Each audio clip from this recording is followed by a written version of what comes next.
So without further ado, let me introduce Aby.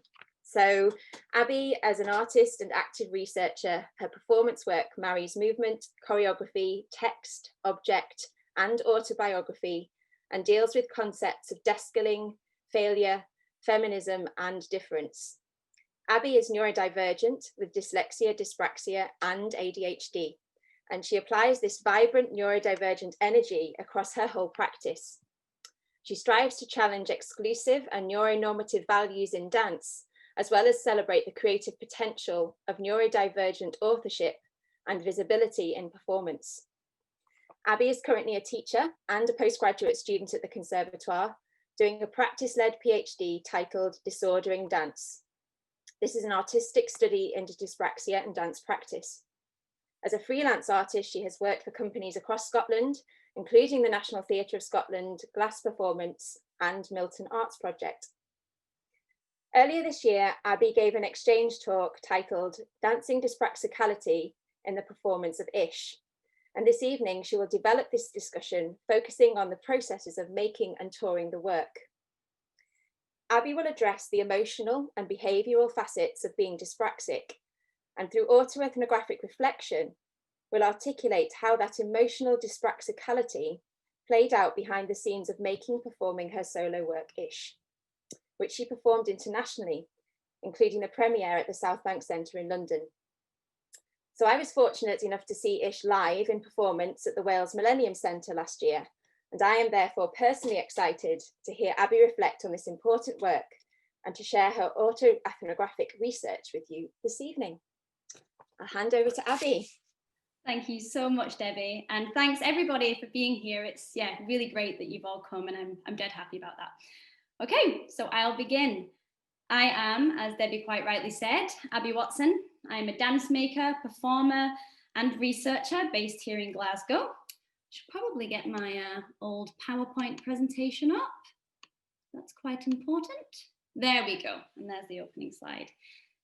So I'll start by talking a little bit about my PhD, which is titled Disordering Dance.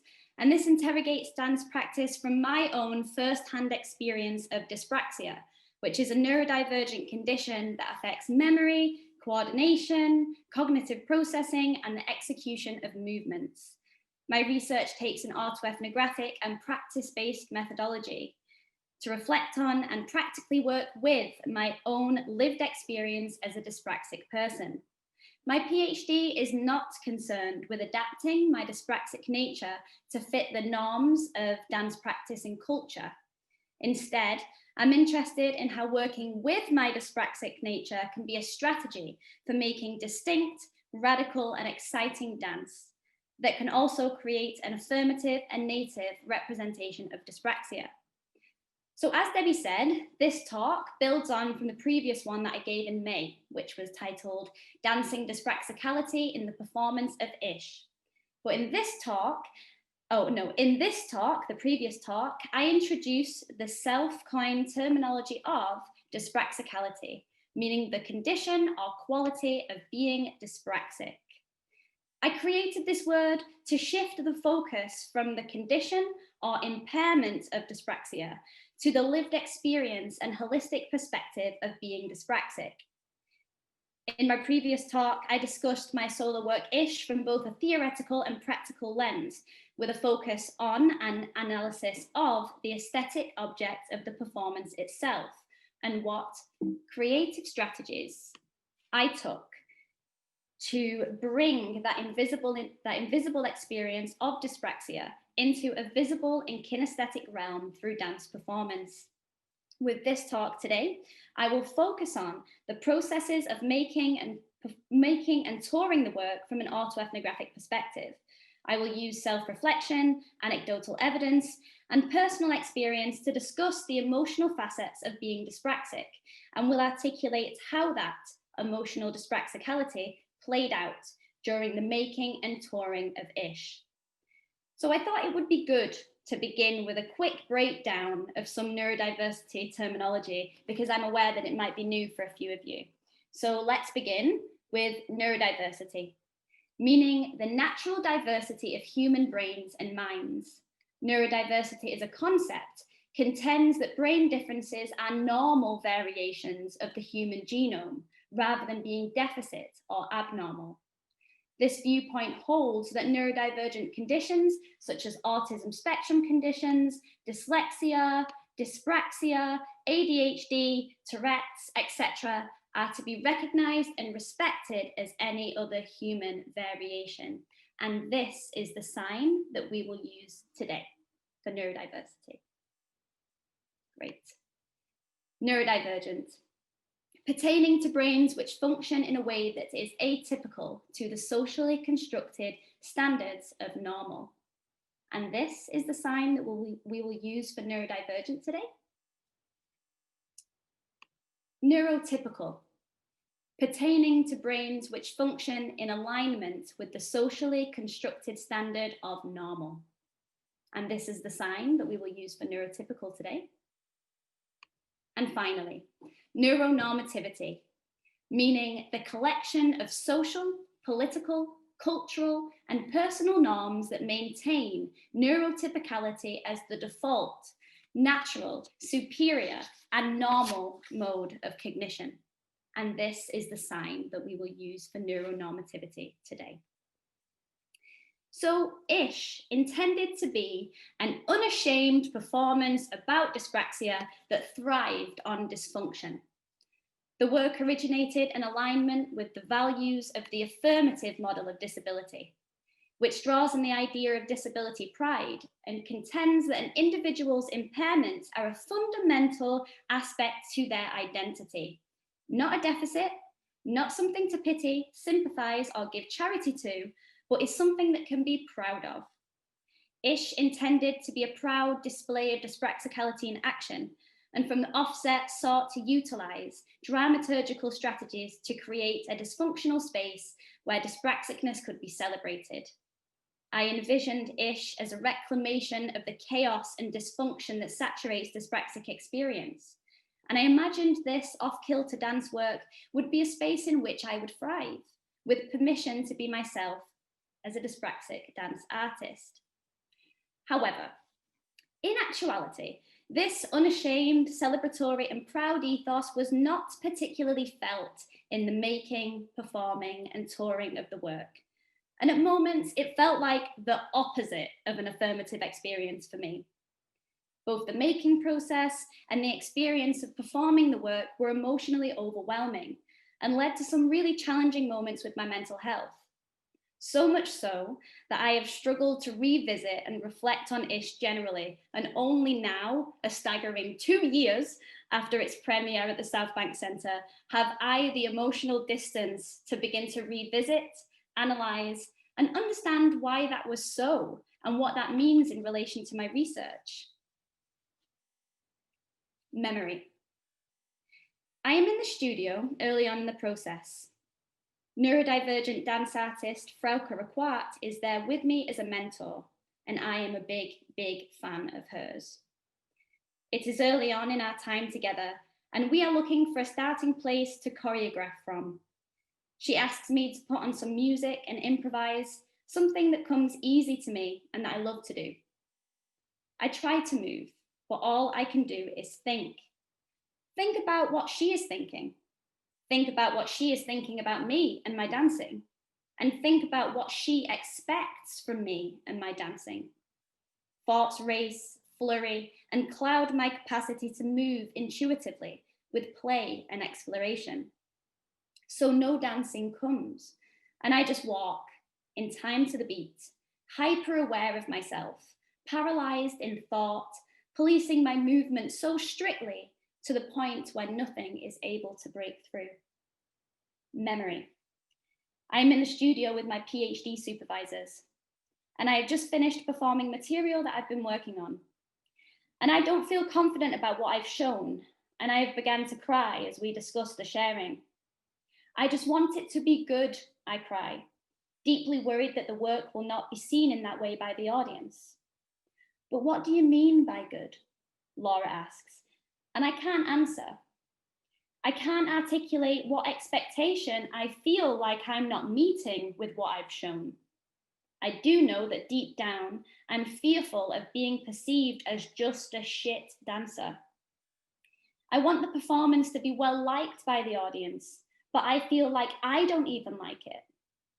I notice a conflict between the unashamed celebratory ethos that the work is about and how the work actually makes me feel. Memory.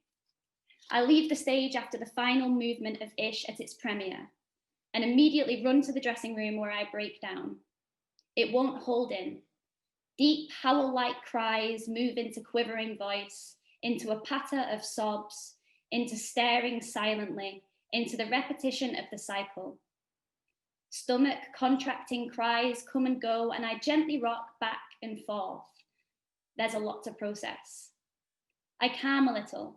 The intensity of feeling stops bubbling over and it quietens, turns inwards, and I feel shame. I recall and berate any mistakes. I chastise myself for them, and I feel strongly that it all went wrong, and that must mean that I am wrong. I think critically of myself, and in this moment, there is no achievement, there is no joy, and I am not celebrating myself or my work. There is just resonating failure, and it sits heavily. I only feel comfortable to leave the dressing room after everyone has left, and only the cleaning staff are left in the building. As I reflect on these memories, it leads me to question, why did I experience such intense emotional overwhelm in these moments? Dyspraxicality, meaning the qualities or condition of being dyspraxic, stretches across physical, cognitive, behavioral, and emotional characteristics. In her book, The Dyspraxic Learner Strategies for Success, Alison Patrick discusses the emotional consequences of the dyspraxic mind. She suggests that these emotional consequences could be partly neurological or genetic, and therefore may be an inherent aspect of dyspraxic neurological wiring. She also suggests that the emotional dyspraxic profile could be of psychological consequence and may develop as a result of the lifelong experience of being dyspraxic in a neurotypical world. Patrick identifies certain emotional difficulties that dyspraxic people may experience, including obsessive thoughts. She writes that obsessive thoughts could develop as a coping strategy for the dyspraxic to try and gain control of their life and to deal with the difficulties and anxieties that dyspraxia can bring. Anxious thoughts. Patrick states that it is, quote, almost inevitable that the dyspraxic will be an anxious individual, as the unpredictability of a dyspraxic life can be, quote, an endless emotional roller coaster ride that creates real anxiety. Repetitive thoughts. And for this, she refers to the co-founder of the Scottish Dyspraxicon, Roy Moller, who notes the nature of the dyspraxic mind to riff on people's remarks, deeply examining the implications of people's comments, honing in and scrutinizing everything. Low self-esteem. Patrick notes an acute self-awareness and self-consciousness that can develop from a clumsy nature, which is likely to lead to low levels of self-esteem. She cites the three main causes of low self-esteem in dyspraxics to be lack of physical proficiency, learning difficulties, and other people's reactions. Overreaction. According to Patrick, this may manifest in dyspraxic behavior through being easily upset, hypersensitive, negative, overdramatic, and argumentative. The dyspraxic's reactions are likely to be uncontrolled and instantaneous, even to minor incidents, and reactions are given without engaging in rational thought first. And finally, emotional volatility. Patrick claims the frustration of dyspraxia makes the tired dyspraxic prone to irritability, rages, and emotional extremes. I have experienced most of these emotional difficulties throughout my life, especially in moments of real stress and overwhelm. However, during the making process of Ish, I also became aware of an internal psychological conflict which may further explain the intensity of my emotions in this context. As I mentioned in the second memory, I noticed a dissonance between the unashamed celebratory ethos that dyspraxia was built on and my own deep-rooted feelings, emotions, and thoughts that said, I am not good enough. This is not good enough. This direct conflict between my proud neurodivergent identity and a feeling of incompetence was painful. And now on reflection, I see how present this discord was in my experience of making and performing the work. The pain of this dissonance continued after I stopped performing the work and made it difficult for me to reflect on it without re-experiencing it. However, lockdown during COVID, which we're all currently experiencing, provided an opportunity for introspection for many. And for me, this was an ideal time and ideal opportunity to begin to reflect safely and over a prolonged period of time. As well as making sense of this internal conflict, this introspective period of lockdown led me to other interesting revelations about my neurodivergence. I am already diagnosed with dyslexia and dyspraxia, but during lockdown, I also discovered that I have ADHD. And I was officially diagnosed this morning. So this is like hot off the press news to everyone. Yeah, and if you've sat with me in like an in real life exchange talk or in like a research seminar, this information might not be shocking or surprising to you. Let's just put it that way. But when working from home and being confined to one place with little stimulation from my environment and minimum opportunities for movement or novelty, exposed challenges and barriers that I am not usually aware of in my normal life. This revelation led me to new understandings, which may further explain the emotional challenges and cognitive dissonance experienced throughout the process of ISH. This could further shine a light on the complicated entanglement of my neurodivergent lived experience in a neurotypical world, the psychological and emotional consequences of that, and what that all means for my dance practice. And you may be thinking, hang on, your talk and your research is about dyspraxia, so why is an identification of ADHD relevant here? Well, I'm going to tell you, it's all about comorbidity. And comorbidity means the co-occurrence of two different overlapping conditions and is an incredibly likely factor for anyone with a pre-existing neurodivergent diagnosis. And if we look at this table from Robin Pauk's 2005 study, which investigates the comorbidity of dyslexia, dyspraxia, ADHD, ADD, OCD, and Tourette syndrome in children, we can see how frequent the pattern of comorbidity is, particularly regarding dyspraxia as a secondary diagnosis, with percentiles of comorbidity there never dipping lower than a staggering 81%. If the primary diagnosis is dyspraxia, like mine was, then there is a 38% likelihood of comorbid ADHD, according to this data at least. For dyspraxic individuals, it is significantly likely that they will have a comorbid condition, meaning comorbidity and the experience of overlapping neurodivergent conditions could then be classified as a dyspraxic trait in and of itself. Prior to my ADHD diagnosis, as I said, I already had a comorbid diagnosis of dyslexia and dyspraxia. And in my neurology and experience of how that neurology manifests in my life, these conditions are coexisting and inseparable.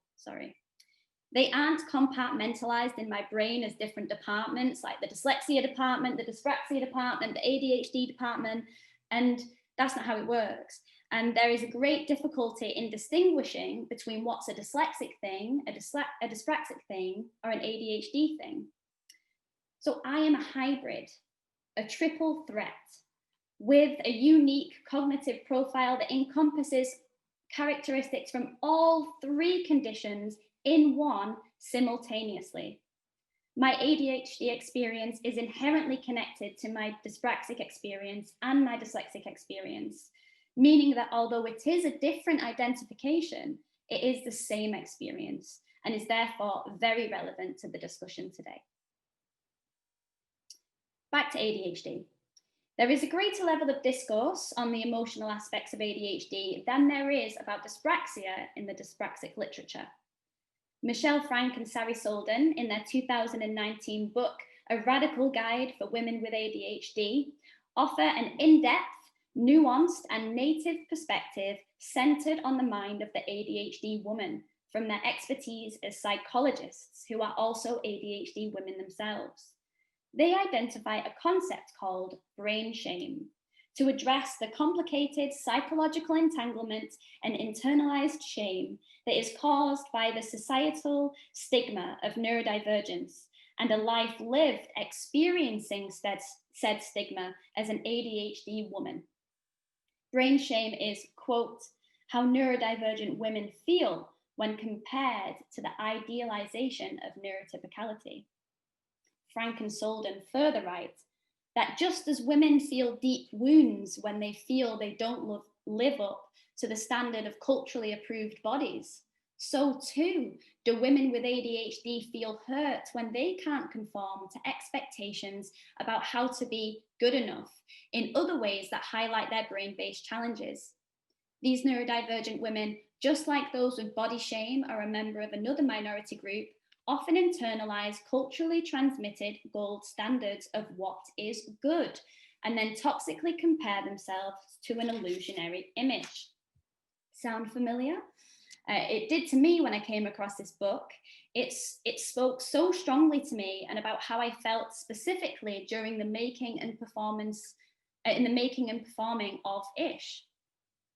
This is how I felt when I said, I just want it to be good while crying profusely in the studio. By good, I obviously meant the internalized, culturally transmitted gold standards of dance work that I subconsciously still held as a goal for my own practice, despite having a lifelong experience of being excluded from and feeling alienated in mainstream dance culture because of my neurodivergence. Yet it seems I still, deep down, compared myself and my value to the ideals of neuronormative dance practice. This brain shame may explain why I hid away after premiering my work instead of celebrating my achievement. It may elucidate why I couldn't be present and have fun improvising in front of Frauke. I was toxically comparing myself to an illusionary image of what I thought she, a choreographer who I greatly admire, wanted to see from me. The pressure I put on myself in that moment to do something good was too much, and I froze, producing nothing. My PhD and the creative work that surrounds it aims to carve out an alternative practice that transcends neuronormativity in dance, and where I can be myself as an artist in my full capacity. However, it has become clear to me that with Ish, I was trying to create this radically dyspraxic performance through a neuronormative gaze. I was trying to make an unashamed dyspraxic dance work from a place of deep internalized shame. The pain of this conflict is what I believe prevented me from achieving one of the central aims of the project, for me to truly thrive as the neurodivergent dancer that I am, through a proud display of dyspraxicality in action. Another facet of brain shame Frank and Solden suggests relates to how ADHD women, quote, seek to be fixed and how their self-worth depends on this process of fixing, end quote.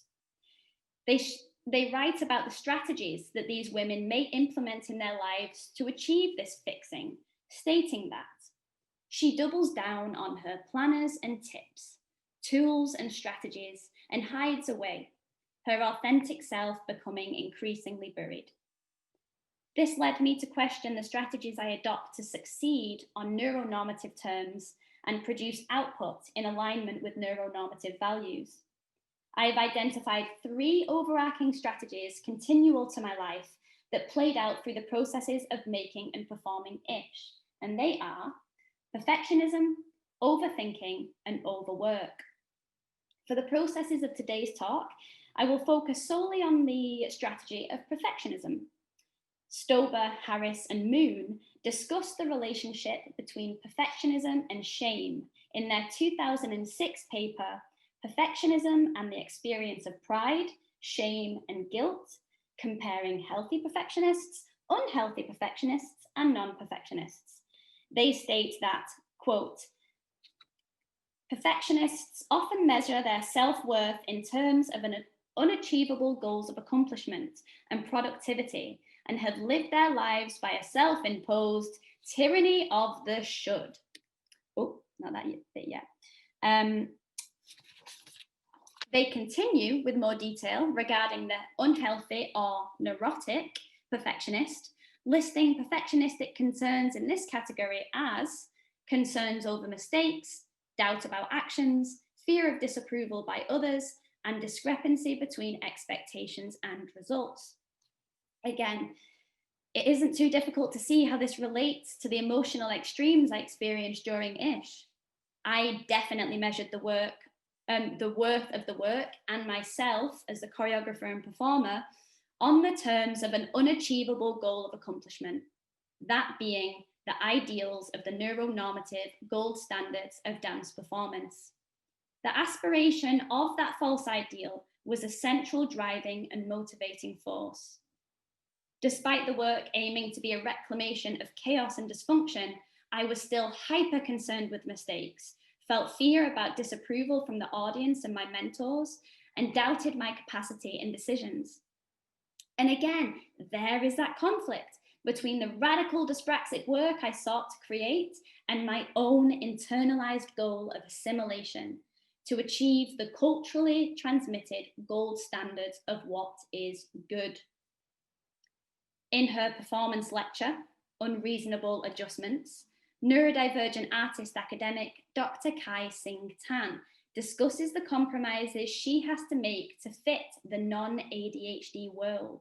She writes that a community's gold standard or unbreakable truth becomes another's poison. And the gold standard of neuronormative dance is poison to me. It rots my mental health, freezes me still, makes me feel inadequate, and disconnects me from the joy of moving that my ADHD body is naturally drawn to and needs to achieve equilibrium. The internalization of those standards hinders my capacity to move creatively and is potentially a waste of my authentic self and core potential as a dance artist. Just gonna have a little bit of water. There we go. So, where do we go from here? Following on from these rather large realizations, I question, how do I begin to address this complicated entanglement of stigma, shame, and identity in my dance practice? How do I loosen the grip of perfectionism and confidently part from the neuronormative standards, expectations, and ideals that are harmful to me? What kind of dance work would this alternative outlook create when not driven by shame? What then can become the motivating force? Again, the introspective period of COVID lockdown was an incredibly useful time to process and act on these questions. The suspension of normality and the consequential new experience of working from home meant that my practice research and dance practice now found itself in my then very small living room. And at the same time, I discovered I was ADHD because of this significant environmental change. I also found new avenues of working with my neurological need for stimulation through movement. Prior to lockdown, when I was always on the go, I understood my dance practice as an art-making function that happened in a studio context. For me, dancing and performance making were synonymous in my practice. Whereas now, with my front room and acting as my studio, I connected with dancing in a way that I haven't done for a while. And I danced all the time. as natural tangents in my activity, following the call of whatever music was playing in my space, as a response to prolonged periods of stillness when my body built up an urge for movement, and as a natural embodiment of moments of happiness and joy, which were so valued through that time that was and continues to be difficult for all of us.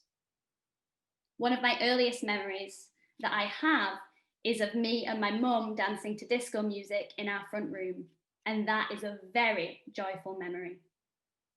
When dancing to myself, away from the prying eyes of the neurotypical gaze and the consequential gold standards expected by it, I connected to something that feels like a core aspect of both myself and who I am as a dance artist. Dance as part of my living, where I'm not moving from the pressures of the tyranny of the should to meet a standard to which I don't embody, but dancing from a place of joy, acceptance, and essential need, from a place of real embodiment.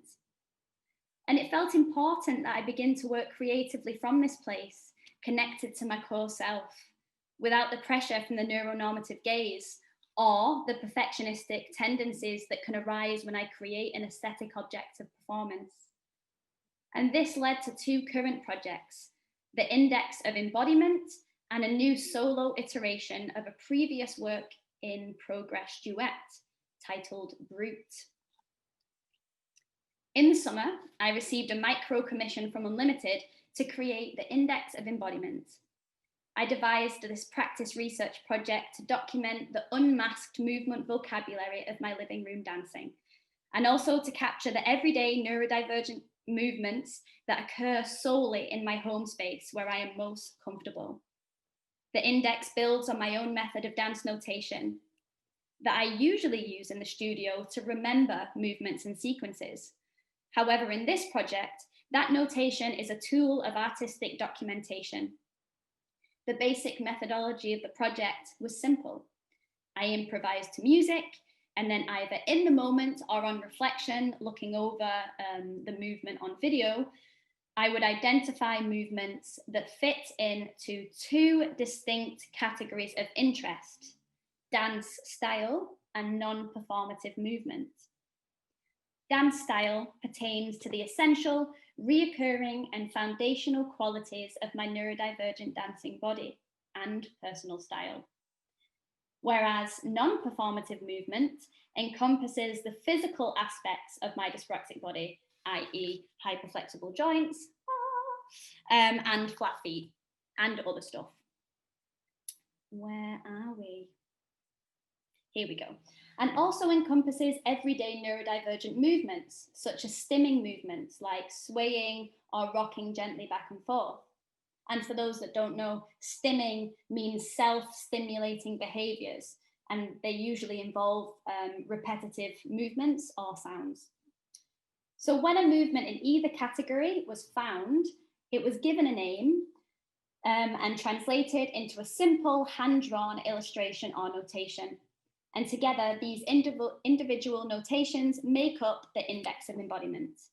And it was important to me with this research that it remained relaxed to avoid pressure, perfectionism, and stress.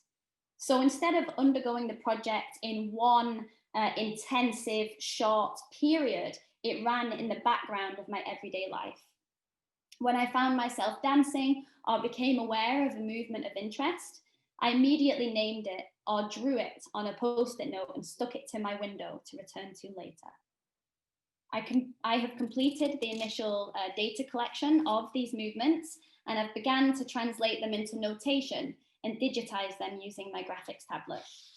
And I'm aiming for the index to be fully completed by the start of next year, which I will share on my blog, www.disorderingdance.com. Check it out.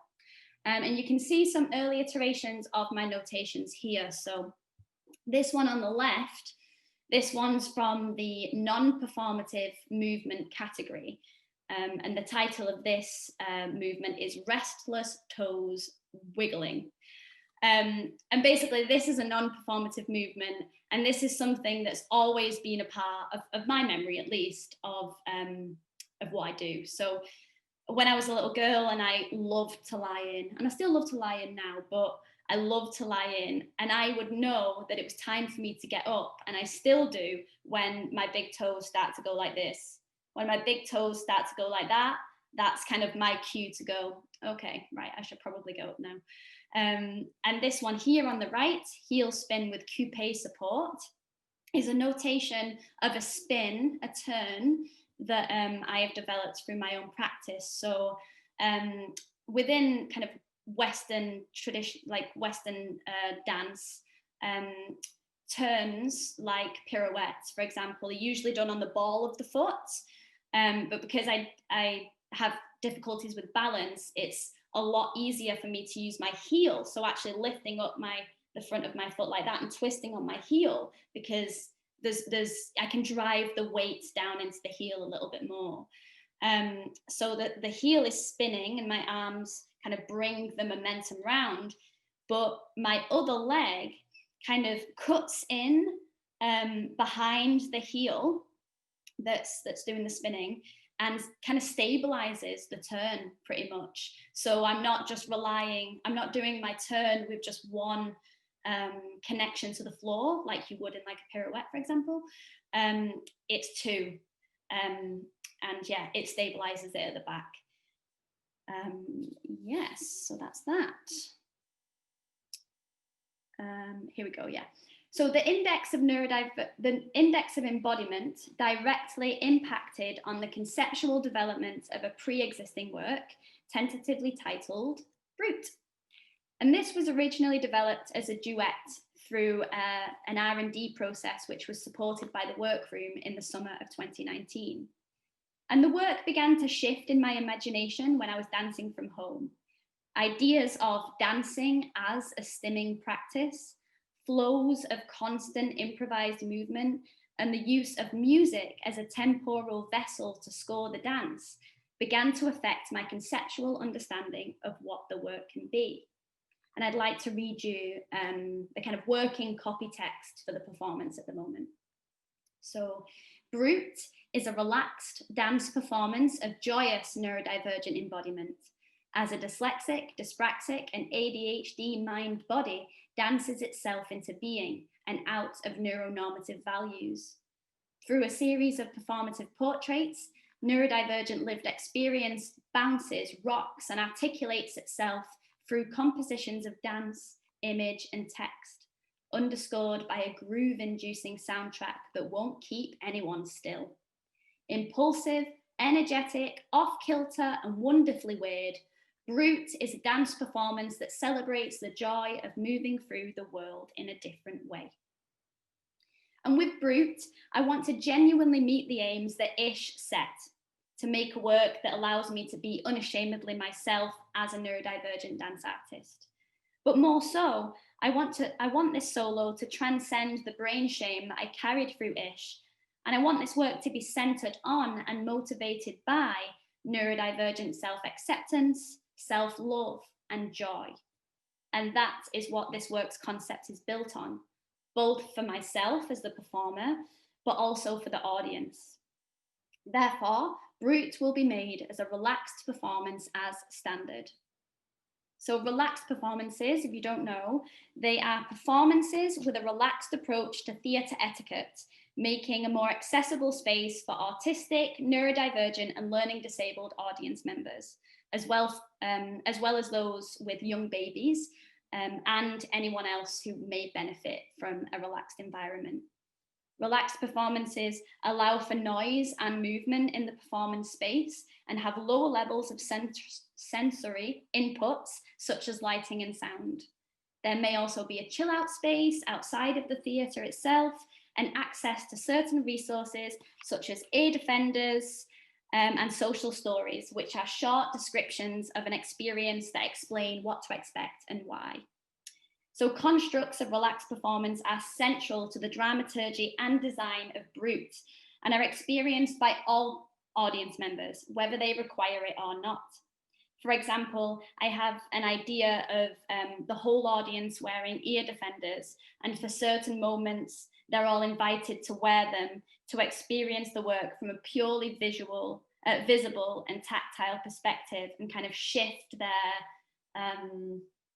their own experience, physical experience of the work. By weaving the relaxed nature into the dramaturgy of the work, I seek to create a performance space that decenters the neuronormative gaze and explores the potential of neurodivergent spectatorship. This approach is in alignment with what artistic dramaturg and researcher Alex Leggett calls quirky dramaturgy, meaning the generation of a neurodivergent-led performance world centered on the joy of experiencing it.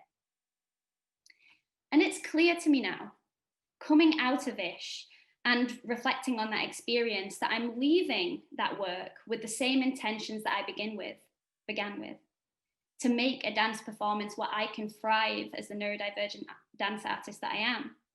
Ish was my first attempt at this long stretching inquiry, and it showed me how deeply entangled my dance practice is with my experience of being neurodivergent in a neurotypical world and the complicated psychological consequences of that.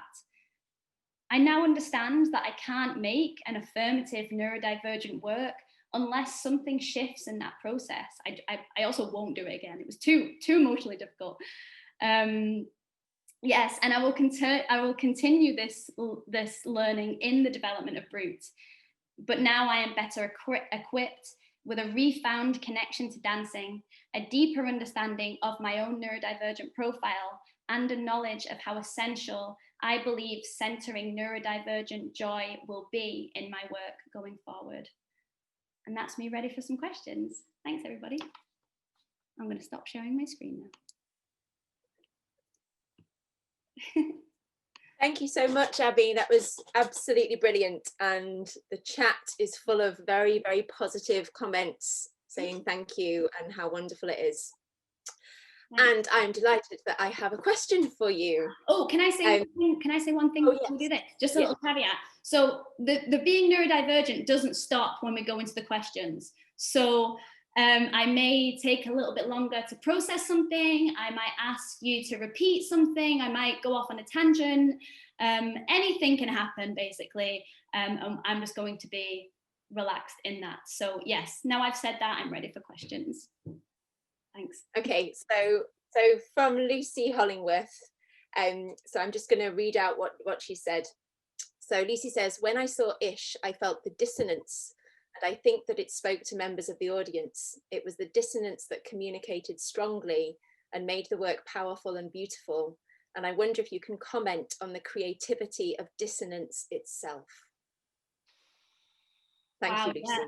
Thanks, Lucy. Not surprised to come out with a belter of a question there.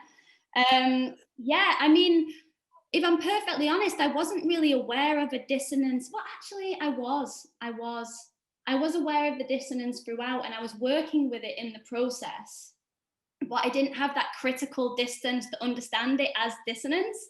I was just in this really intense emotional place where I was questioning everything, and I didn't really feel grounded in my own decisions. And that is present in the work. And watching it, I'm like, oh God, I can see it so much in the work. There's like one whole moment where I'm in one of the revised works. I don't think you saw it because it changed every time. This is also it. I reworked it every single time. There's one bit where I say a set of dichotomies before I do some bouncing on the hopper. And I say things like professional, amateur, silly, serious. I can't remember, but particularly the dichotomy of professional and amateur, I was really, really interested in. And that was obviously a feeling that I felt like I was embodying in that moment, as, you know, being on the bloody stage of the South Bank Centre as a dance artist. You know, I'm being a professional dancer, I'm doing the work, I am a professional dance artist, but feeling like I wasn't, feeling like an amateur in that space. So I think it was the motivating factor behind the work, but because it was so emotional and connected deeply to my psychology and my understanding of self and my understanding of worth, I wouldn't say it was objectively productive in this sense. I would say it was the opposite of productive, whatever that is, in this sense. Yes, yeah. Thanks, Lucy. Thank you. Questions are now flying in, so we will do as many as we can. We've got about 10 minutes. So an anonymous question, how do people usually react to your work? And have you had any reactions from neurodivergent dancers? And I'm really aware that we have a really neurodivergent audience with us this evening, and it's really interesting to see their comments. So yeah, what are the reactions from those people? There's one particular, like, this, yeah, because every time I've spoken to neurodivergent people that have seen the work, I also noticed that I didn't have as much as the when speaking to them as I was when speaking to maybe people who didn't identify as neurodivergent or disabled in any way. And what one particular instance I can remember is a person who saw the work at Tramway, and they were in tears. And I spoke to them afterwards. Actually, it was Lucy Hollingworth who asked the question earlier, who spoke to this person and was like, "Are you okay?" And basically they were really overwhelmed because they were seeing a representation of their experience as a dyspraxic, dyslexic person themselves, and really identifying with what I was putting out there. So I think the work really, and actually that happened every time I performed it. There was always a neurodivergent person that would come and find me afterwards that was like, "Thank you so much." And I also think that is why I'm also interested in making work for neurodivergent audiences, because I think it's a really alienating experience being neurodivergent, actually, in a neurotypical world, because there's not that much discussion about it. You know, it's something that you just are, and you just deal with, and you do things to compensate for it, and then that's that. Do you know what I mean? And that's why I think it's so important that with my work and with other neurodivergent artists who are making work in this subject and in this field, it's putting more representations about neurodivergent experience into the world, but it's also like fostering a sense of dialogue and mutual understanding and lived experience, that and making connections. Like, I've connected with so many neurodivergent people through this project, and my whole perspective of my neurodivergence has changed through those connections as well. So it's incredibly profound and important. But yeah, those reactions definitely sang strongest to me. But if I'm perfectly honest, in terms of other reactions, I really did avoid speaking to anybody about the work. Like, I was in that much of a place where I was like, "Oh, I'm not ready.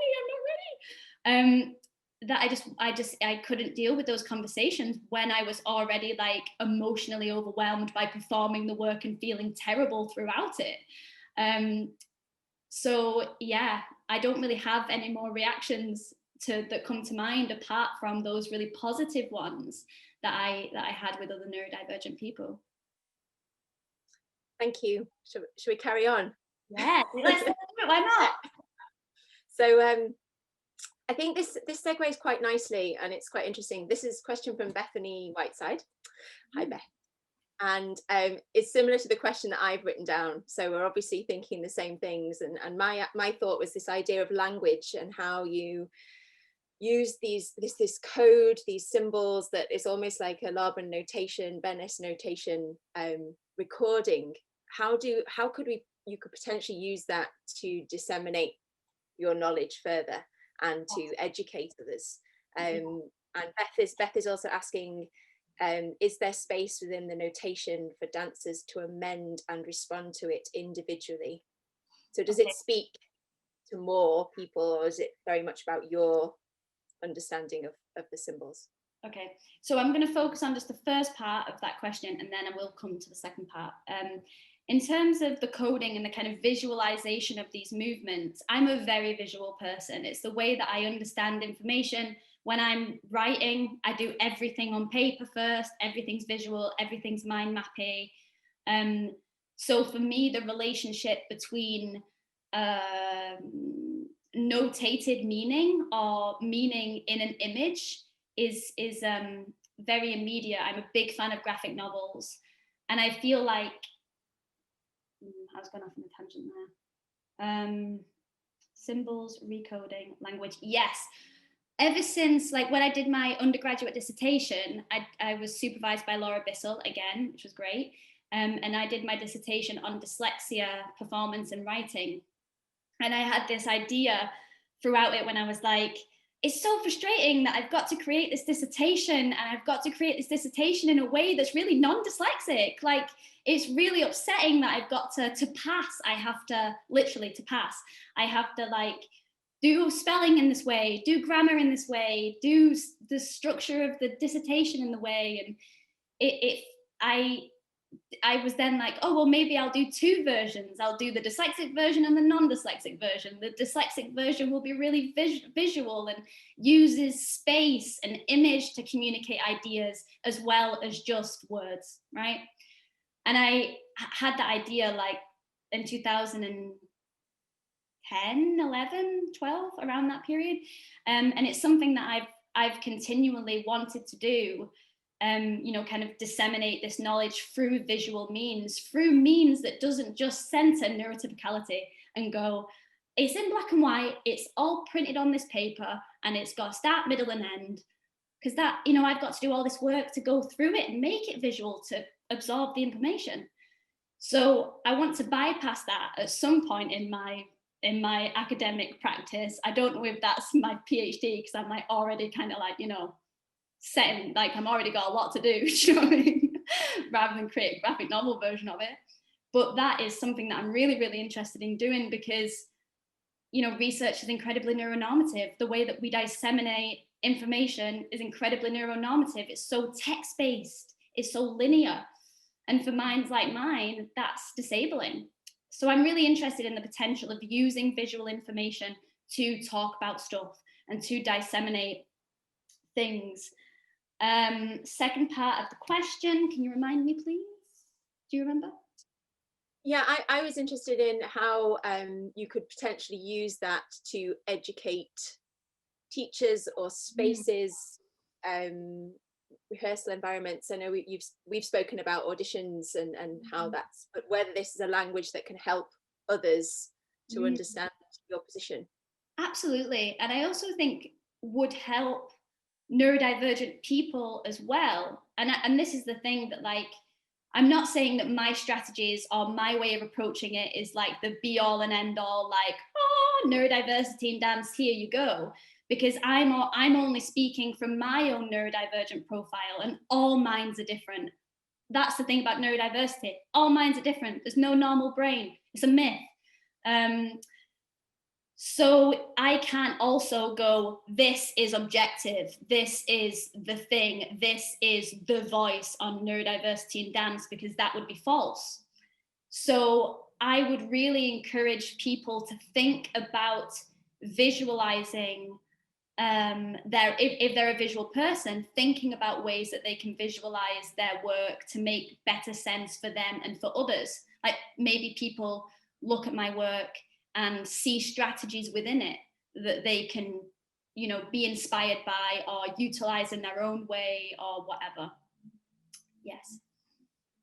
Yeah, I think that kind of answers. We've got another question from Kate Bradley, but I think that answers, how do you think neurotypical people can help to dismantle neuronormativity? And it's kind of one of those methods, I guess. Yes. So how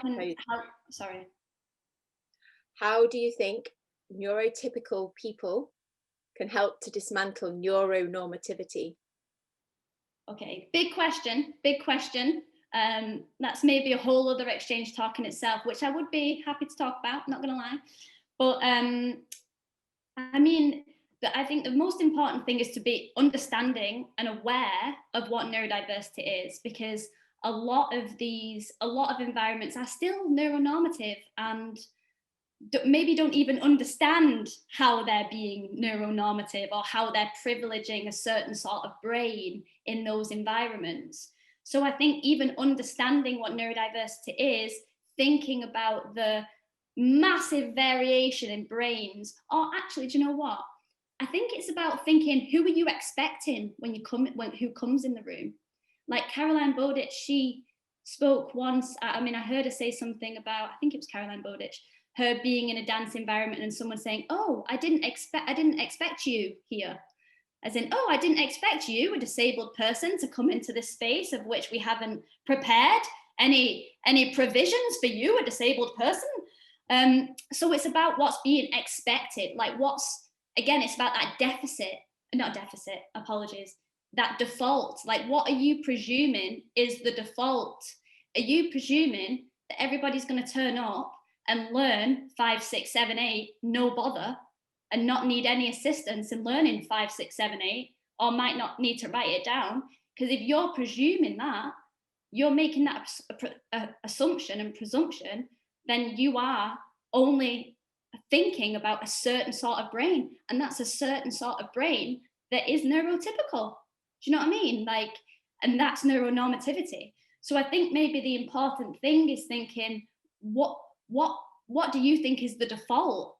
And then challenging that to make space for including and welcoming and being open to all different kinds of minds and all different kinds of cognition, and also all kinds of social as well, actually, because it's not just about learning.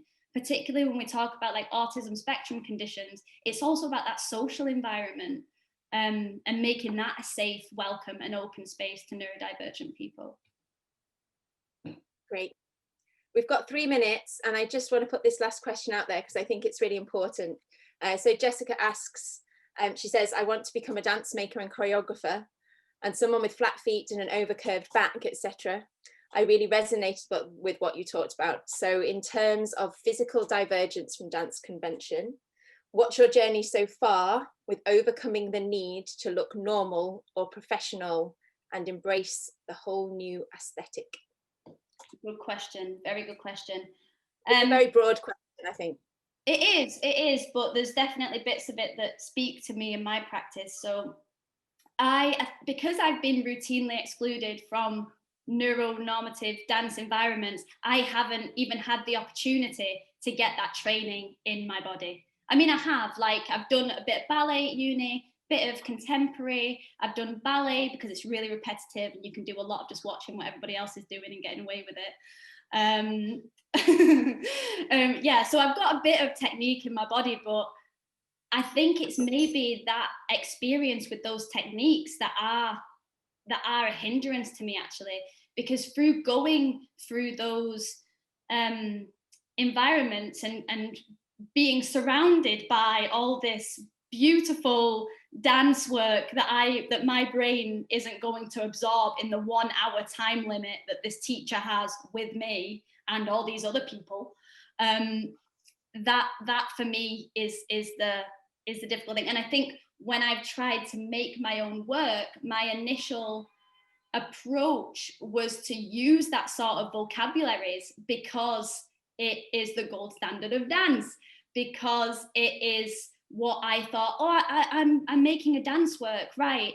Better look like a dancer then. Let's put a few pirouettes in, but let's maybe the way I do the pirouette, let's make it different. You know, like in the first iteration of this, I did loads of, oh God, what's that one? Where you open your arms like that, you spiral across the space. What's that one called, Debbie? Like a chaîné turn. Yes. A chaîné or a pose turn? Pose turn. Pose On turn. one leg. Yeah. Yes, yeah. So I was doing pose turns and I thought, well, I'll kind of neurodiversify this by putting loads of balloons on my body. And that's the neurodivergence is the symbolic representation of these balloons hitting me in the face and making it difficult for me to do the movement, right? And that is true. That said something about my neurodivergent experience in that image and in that choreography, but I was still using the baseline of a ballet terminology that I didn't really have any interest in. It didn't give me joy inside. It didn't make my body sing, you know. It was just me performing what I thought other people wanted me to be, and then kind of dressing it up in a way that went dyspraxia. So I would say be careful of being in neuronormative dance environments. Try and resist. I mean, it's up to you. It's up to you. I'm not going to tell you what to do with your own practice in that way, but just be wary of how those environments make you feel and remember, why do you dance? What is it that makes you dance? Is it a love of music? Is it a joy of motion? Is it just creative exploration? Is it flow, fluidity, shape? Like, find what those qualities are that you love and like dig into that, because that's the essence of who you are as a dance artist, rather than like put your leg here, put your arm there you go. So yeah, that would be my advice, and best of luck. Great, thank you so much, Aby. We are on 7:01, and I'm aware that our audience have been here, so I'm going to wrap it up. I've made some notes of questions that maybe you can get back to. I know you're always willing to talk to people, and absolutely, and you have a wonderful website and people can find you through the RCS. So thank you very much, everybody, for being here this evening. I must thank Yvonne, brilliant interpretation for us, and Eilish, who was doing the captioning. Thank you both so much. Thanks to Aby, of course, for a brilliant talk, which really resonated with so many people. So definitely want to follow up as well, I think. And just let me remind everybody that our next exchange talk will be on Monday, the 4th of December. And it will be led by Rachel O'Neill and Dr. Aby Watson, titled Between Material, Virtual and Imaginal, Layering Spaces in VR Performance. Please follow us on Twitter. Please look at the schedule of our different exchange talks, and we hope to see you again soon. Thank you very much, everybody.